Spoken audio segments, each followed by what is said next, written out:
Hello, everybody, and welcome to another episode of RevOps Demos That Don't Suck. I am Matthew Volm, CEO and co-founder of RevOps Co-op, a global community of 12,000 plus folks. And for this series, we do basically what the title says. We take RevOps Demos That Don't Suck with some new, innovative technology and solution providers that are out there that are building solutions for folks in revenue operations. And so today I am with Yannis Zek, who is the CEO and co-founder of Weflow. And Weflow does advanced pipeline management and forecasting. But I'm going to stop there and let Yannis add anything to that introduction, my friend, on the professional side, and then anything on the product or company side that you want to add as well before we kind of dive in and get started. Yeah, thanks. Great being here. As you know, we've been, sponsors of this community, and I met personally a lot of fantastic folks. So, if you're not part of the community, join RevOps Co-op. It's great. A little bit about the company. So we are essentially an advanced pipeline management and forecasting solution, and we fundamentally solve three main problems. Number one, how do you capture data in Salesforce? It's something that, I think we're all aware of. Some teams are better at it, some are not as good at it, but, how do you make it easy and fast to do data entry? How do you automate activity capture and also achieve process compliance? And then we enrich the Salesforce data with our own signals so that you essentially have better visibility into what deals are slipping, stalling, whether your pipeline coverage is trustworthy, and also make the entire deal and pipeline review and forecast meetings more efficient, and essentially focus on, running the entire bottom-up forecasting process. As often forecasting is a science and an art, and it's not just about calling the final number, but really running a reliable and efficient process to essentially get to that number, right? So that's essentially the key problems we're addressing with Weflow. Nice. Yeah, I know. I think everyone in RevOps has certainly experienced a multitude of pains on the forecasting and pipeline side for sure. And so actually, before we start to dive in more on the product, I guess let's talk about, I always like to start with the problem space. And actually it's not every day that we get to talk to one of the co-founders of the company as well. So what's the problem that RevOps folks are out there experiencing, kind of living today, that you all solve for, and why is it that you decided to ultimately start a company in the space? Yeah. I mean, I think it's, if you think about the Salesforce data quality problem, you have certain things you can automate, right? And there's certain things where you just need manual data entry. And to ensure that happens, you have to essentially streamline the experience to make it, to basically lower the bar for the reps to update Salesforce. And also often what we call is ops step, right? Like you have, Salesforce instances that have been around for a long time. You suddenly have a lot of, interdependencies with other tools and fields. And so how do you focus the reps on the right things to do? And the other thing is that if you do activity capture, right, like how do you make sure that you can actually report on it, store it, and then if you then level it up to the managers, right, like how do you help them to really see whether deals are healthy or slipping or stalling? How do you make sure that each of the deal and pipeline progression and movements are properly tracked? And then how do you make the roll-up process of your forecast calls efficient and effective, right? And so those are some of the problems areas. I'll dive a lot deeper into those throughout the demonstration. But yeah, high level, that's I'd say like the problem space. Yeah. All right. So if those are some of the things that, folks in RevOps are living with today, then maybe I think you've got some visuals, some other stuff to kind of help us walk through how you all are kind of solving that and how you're approaching the solution. Yeah, sure. So let me share my screen and walk you through a few slides, and then I'll jump into the product, which is obviously a lot more interesting. So yeah, if you think about what we do is we essentially improve Salesforce data hygiene, pipeline visibility, and forecasting accuracy with automations, insight, and efficient processes. And you can think of it as a variety of different workflows that are powered with a very deep bidirectional integration with Salesforce. And also we integrate with Google Workspace or Microsoft 365 for activity capture to essentially power like deal management, pipeline management, and sales forecast management. And the way we implement with Salesforce is we have an API-based integration, right? You're all familiar with doing field mapping between different tools. That is not required with Weflow. We automatically mirror your entire Salesforce logic, your custom fields, object, field dependencies, validation rules, permissions, flows. So, and also your Salesforce hierarchy to ensure that you can continue customize Salesforce, and it's mirrored within Weflow. Yeah. And I mean, you can actually just go to our website and sign up, right? And you'll see that the data pipeline should be working.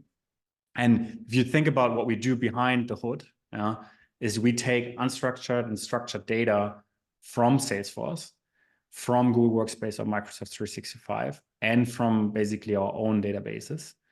And we put it in our data engine and structure basically the data, right? So we take opportunity snapshots multiple times a day, and we do field history tracking for all basically fields to ensure that we can track movements of both the opportunities as well as the aggregated pipeline data.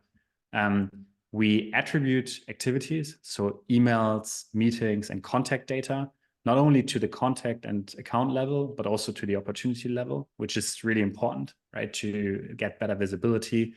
And then we score opportunities, basically run an engagement score. You can think of it as a risk score, and enrich the existing opportunities with signals.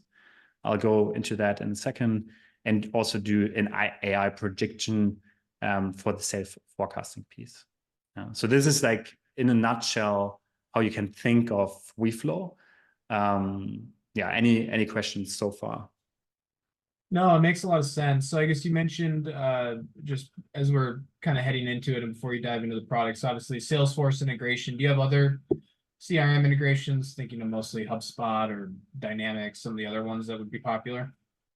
Yeah, today we only integrate with Salesforce. And I would say it's a very deep integration, right? So we also support Salesforce products, tasks, notes, right? So we go basically very deep into one platform. So if you work with HubSpot or Dynamics, unfortunately, we can't really help. Yeah. Awesome. Well, all makes sense to me. I want to see kind of what it what it actually looks like and what it can some of the things that it can do and how it can help folks in RevOps. Yes. So let me jump into the product. So let me start with how the product is set up. So what you see here is essentially Weflow. We're a web app with a Chrome extension on top. The Chrome extension is essentially built to make trigger workflows. You can search and create any Salesforce record. You can manage your pipeline, dive into pipeline analytics, run your forecasting process, take notes, manage your tasks, and configure the workspace via an admin console. So this is essentially all we do. I'll basically, talk about a few different things we do. So let's start with activity capture. So what we do on the activity capture side is we capture emails and calendar events from Google Workspace or Microsoft 365. You can essentially connect different calendars. You can do exclusion of domains, do background sync, log attachments, and we then store them in Salesforce permanently. So that's different to Einstein activity capture. And also if people leave, they persist in Salesforce. You can use standard Salesforce reporting to report on activities. And we then also attribute them to the opportunity layer to essentially surface signals and insights to make, essentially deal reviews and pipeline inspection a lot better, and also support, what you want to call out in the forecast calls. Yeah? So from our point of view, it's all connected. And you can, do background syncing if you use Google Workspace. We also do inline editing. You actually see us here as well, to easily access the product. And the way it works is, we basically capture all the calendar events. So you see them here. We then attribute them to the opportunity layer. Obviously, that is especially interesting for doing pipeline reviews. So if you basically look at the pipeline and you want to understand, how many meetings happen or what's going on the activity side, this is essentially how we surface it. But let me stop here. Now I talked a lot. Any questions so far? So you mentioned, it sounds like, I guess just to confirm, so bidirectional sync in terms of obviously all the information data exists in Weflow so that you can do all these, more advanced things, right, that you're not able to necessarily do in Salesforce. But you also mentioned specifically of solving some of the, call it the data issues that would otherwise be present in Salesforce if you were using something like Einstein as well. So like I heard you mention, like data will be recorded as activities in Salesforce. It'll persist if people end up leaving, things like that. Is that right? Exactly. Yeah. You might have seen in other tools logging emails as completed tasks that makes it very complicated to report on them. Einstein, storing emails on a different server, and then you have to pay extra to do to get reporting set up. We actually do activity capture, and you can actually just buy activity capture from Weflow. So it's its own pricing tier. We obviously do it to power signals and workflows, but we don't only store the data in Weflow. We make sure that it actually ends up at the system of record. Salesforce, we always look at Salesforce as the infrastructure, and then essentially provide configurable workflows that are enriched with data so that you can essentially quicker see what's going on. Yeah, no, that's great. And so you said, at least in this view, we're looking at the pipeline management capabilities that you all have. And it looks like, like Peter, John, right? These are different salespeople on the team. Is that right? Yeah, exactly. So let me maybe give you a quick overview about what this is. So you can think of it as like there's two main use cases. One is, right, like as a rep, I want to manage and update my pipeline, right? So how do I make sure that I focus on the right opportunities, right? So I want to, potentially create my own views. So it's very easy to create new views. You can create views centrally as a Salesforce or RevOps person, and then roll them out to user profiles. You do that via our admin console. So we have the idea of templates that are essentially connected to profiles. And so you can roll out a variety of different templates so that you focus everyone on the fields you care about and on the configuration you care about, right? So, jumping back into this view, right, you can use table or Kanban view. You can combine opportunity and account fields, enrich them with Weflow deal signals, and group by, owner, stage, any different kind of field, and then filter. And it's really easy to do. It's like a spreadsheet-like experience. I can drag around and sort. And then, it obviously supports inline editing, supporting, your field dependencies. So if there's closed loss reasons, we support that, right? Like, or if I try to, okay, this is products now, so I can't really edit it, right? But if I want to push out, this close date, I can do that, and it's automatically updating Salesforce bidirectionally, right? So this is from a rep perspective, but then from a manager perspective, you essentially want to, I mean, you typically have, 5 to 6 direct reports, and you want to quickly understand which opportunities are at risk, and then understand what's going on, and essentially do that to coach your reps to close one, but also to understand what you want to call in your forecast call, right? So if you look at this, right, like here, for example, this opportunity has a low engagement score. So every opportunity gets an engagement score based on the data we capture.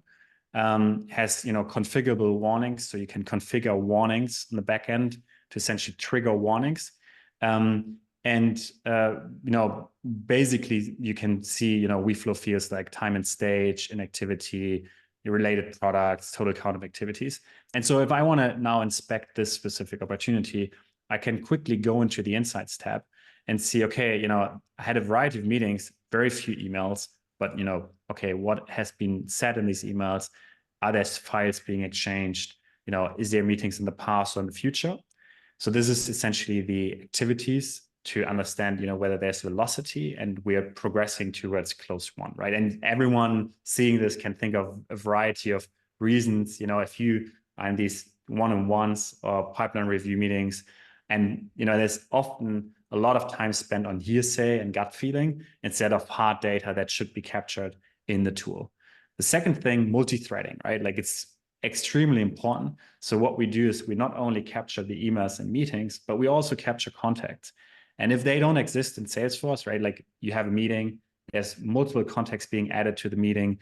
We basically surface them here, and you can easily add them to Salesforce to improve your contact data with kind of a streamlined workflow.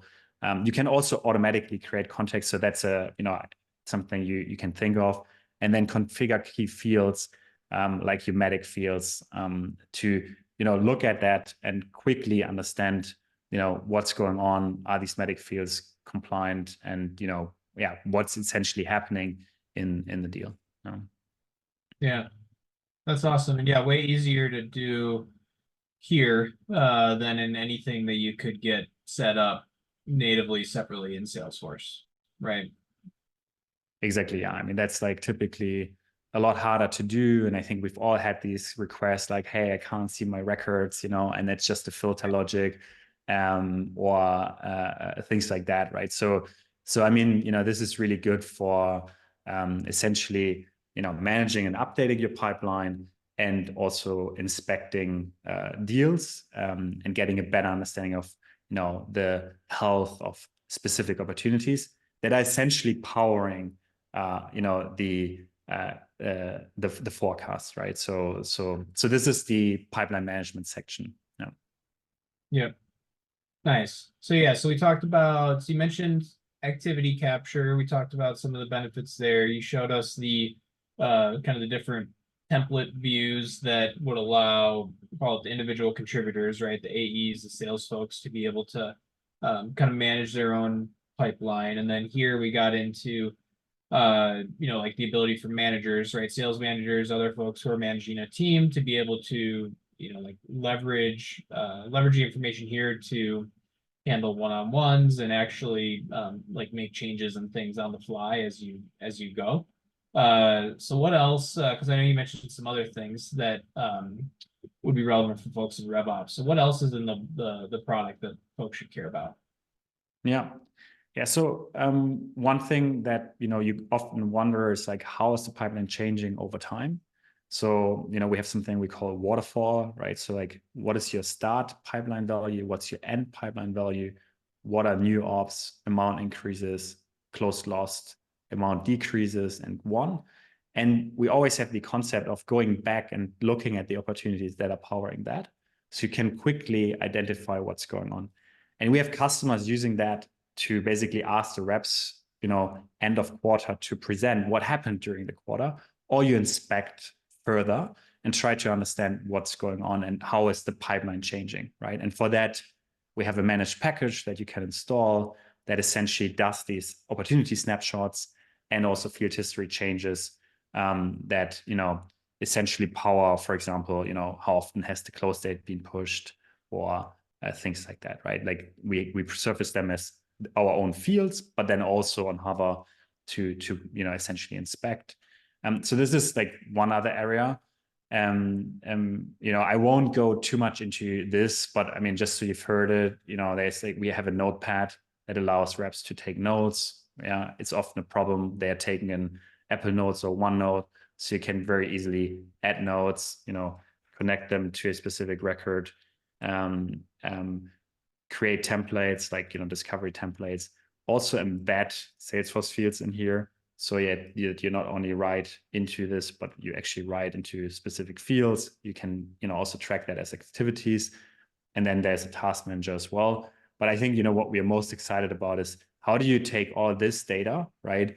And then really power a bottom-up sales forecasting process that essentially helps you to, forecast the quarter.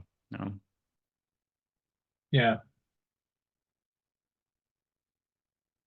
So yeah, let me maybe show you how forecasting works, because I think that's like the other component that. Yeah, I'd love to see that, because we hit on the because I can definitely, like, I see the value with pipeline management, right? You make it super easy for reps to manage their pipeline. You make it super easy for managers, sales leaders to evaluate, understand what's happening across their team. You provide some of those analytics and insights so that it's really easy to see, like, how has our pipeline changed over the quarter, what deals are getting pushed out, moving in, where are we increasing, decreasing deal size. But yeah, at the end of the day, what everyone wants to know is, like, everyone wants that crystal ball of, like, well, like, where are we going to actually end the quarter? And while we all wish that it was as simple as pulling a pipeline report in Salesforce for everything with a close date in the current quarter, we all know that is not reliable, to put politely. So yeah, so how do you all help on the forecasting side? What does that look like? Yeah. So, I mean, it's a big topic, as everybody knows, right? And I also, I mean, talking to a lot of RevOps folks every week, I mean, there's different ways of how you forecast, right? And it depends on your go-to-market motion, it depends on, new versus existing logos, and so on and so on, right? So it's usually like really a bigger discussion around, like, how do you do it and how can we improve it? But the way we look at it, right, is you essentially set up your forecast in our admin console, right? So what that means is you essentially make decisions on, what fields are using for forecast categories. Do you have like a standard or a custom field? What is the amount field? What is the close date field? What do you want to have as the deal inspections? Because the opportunities are powering the forecast. And then what are your specific rules, right? So monthly cadence, and what are the forecast categories? And then you essentially can define multiple forecasts. You have a submission logic, right? So that essentially we help you power your forecast call submission process and your roll up, right? And I think there's like different schools of thoughts on, what should be the submission logic, how often and by when do you lock it, who is allowed to submit, and is it like everyone submits or just the managers, who can override, and for how long. And that essentially then leads into what we call roll-up. So we automate the roll-up process, right? And the roll-up process is essentially rolling up all the forecast calls, across the organizational hierarchy, with the ability to essentially, override the forecast calls and compare it with your live pipeline. And so, I mean, this is dummy data here, right? Like, but what you quickly can see, right, is that there's like essentially, roll up happening across the hierarchy. There's an adjustment happening, and I can quickly compare that with my commit bucket or my best case bucket or my pipeline bucket. And if you look at how the submission works, right, like it's essentially you look at basically, okay, there's no data here, but in theory there would be data. You look at basically your current pipeline. If you're a manager, you have multiple line items here, and then you also can select deals in or out. And we're big fans of essentially, because typically it's really difficult to get everybody to submit on a Thursday and then do adjustment on Friday and then essentially have the forecast meeting on a Monday or Tuesday. we send out emails to everybody. And that makes it really easy to have input data from all the reps. The managers then adjust. And you can not only do that on a gut feeling basis, but actually on your live pipeline and on a deal by deal basis. And then the adjustment process is on a deal by deal basis. And you can basically change all the changes so you understand how that is progressing, right? So if your forecast cadence is a quarter and you want, like, let's say, to submit until 4 weeks in or 6 weeks or 8 weeks in, you see the entire track change, you see how the deals progressed, and you see how the pipeline is, your live pipeline is changing against that, right? And that's basically, I think, a good way of looking at that. Some people include weighted forecasts into this view, so that you basically have a weighted forecast that is more based on the stage probabilities or forecast category probabilities. So that's really up to you. Like, we can customize that, but like the logic is always the same, I would say. And then, in addition to the roll up, you want to know how, like, we snapshot every opportunity multiple times a day, right? And so you want to know, how is my pipeline progressing over the weeks, over the month?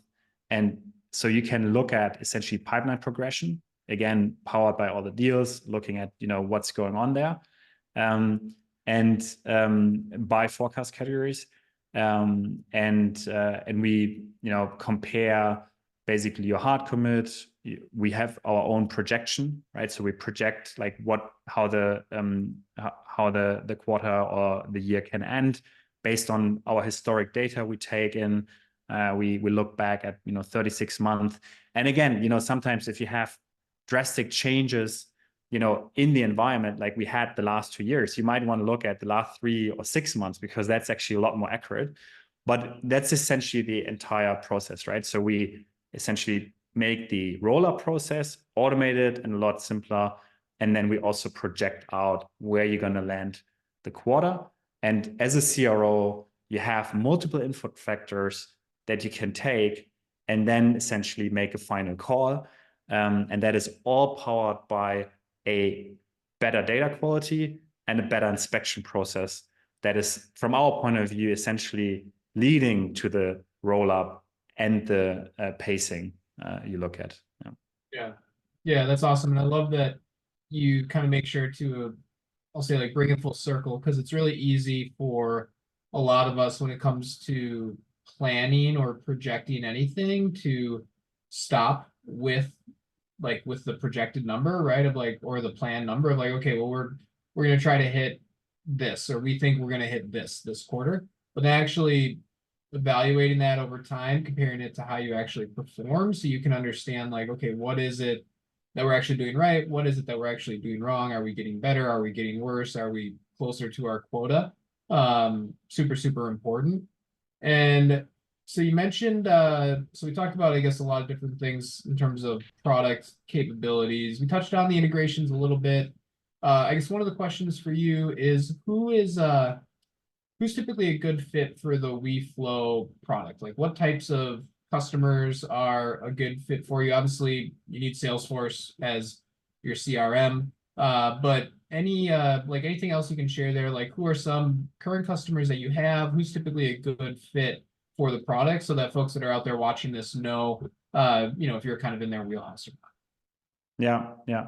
I mean, I'd say like most of our customers are B2B technology companies, a lot in software, but we also have some financial services companies. So I'd say like if you struggle with activity capture or visibility or running a really streamlined and reliable forecasting process, we typically can help you. I'd say like usually the company size are between 150 to a few thousand people companies. That's like our current focus. Like there's certain, I'd say, exceptions, when it comes to like, most companies, they don't buy the entire product to start with, right? Like how it is, right? Like you typically have a conversation and you figure out whether you can actually help or not. And sometimes you can't, right? Like sometimes it's not up the priority. So it really depends. But yeah, given the product has grown quite a bit over the years, I would say like we have a variety of different use cases that can be useful. And the pricing is also adjusted accordingly, right? So if you only want to buy activity capture, you can do that. If you only want to buy pipeline management, you can do that. If you want to buy the whole suite, you can do that. Yeah, I think that's usually helpful to get started. And then, you know, I'd say most companies in our space, right, they hide pricing, they hide that you can actually try out the product. I mean, you can sign up for the product. Pricing is on our website, right? So like we generally try to make it really easy to figure out whether that's a good fit. But then, as you can see, the product is fairly large. So it's not just about the tool, right? It is also about how do you onboard, how do you train, how do you customize, how do you configure. And it's not complicated from a technical perspective, but it's really important to do the enablement well, as we all know, right? Like, and we typically are then one team, right? And work with our customers to help, you know, get the most out of the tool. And the adoption is really good because most reps, I mean, just hate admin work and working in Salesforce. And I'd say it's true for most managers and leaders as well, right? They're not the biggest fans of the interface and yeah, basically the experience. So that typically, you know, the adoption numbers are just really good. Yeah. Yeah. So you mentioned, I guess you kind of alluded to kind of pricing and be able to try different elements of the product. So do you guys have a like a free trial or anything like that today, where people can go to the website and, like you said, determine if it's a fit for them? Yeah, getweflow.com. You can just sign up. There's a free trial.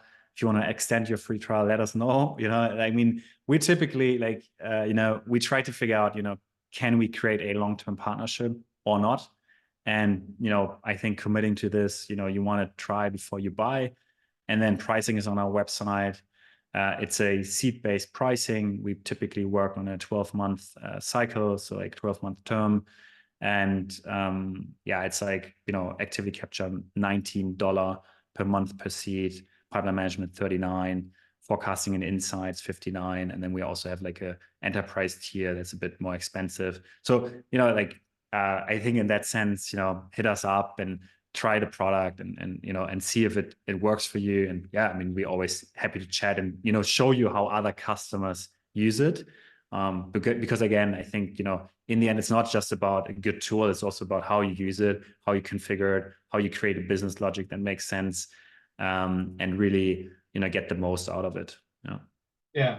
And so on the, call it the implementation or configuration side, if I'm able to go to the website and sign up for different elements or modules myself, I assume it's also kind of self-serve configurable. Do you guys provide support on the implementation side? How quickly, basically, if I went there today, could I get up and running?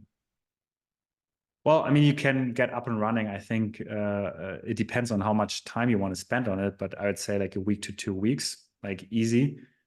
If you just want to set up the workspace, right, you can just go into our admin console and configure the entire workspace here, right? So like it's a no-code configuration. You can invite, you can customize all this, set it up, and, you know, install the managed package.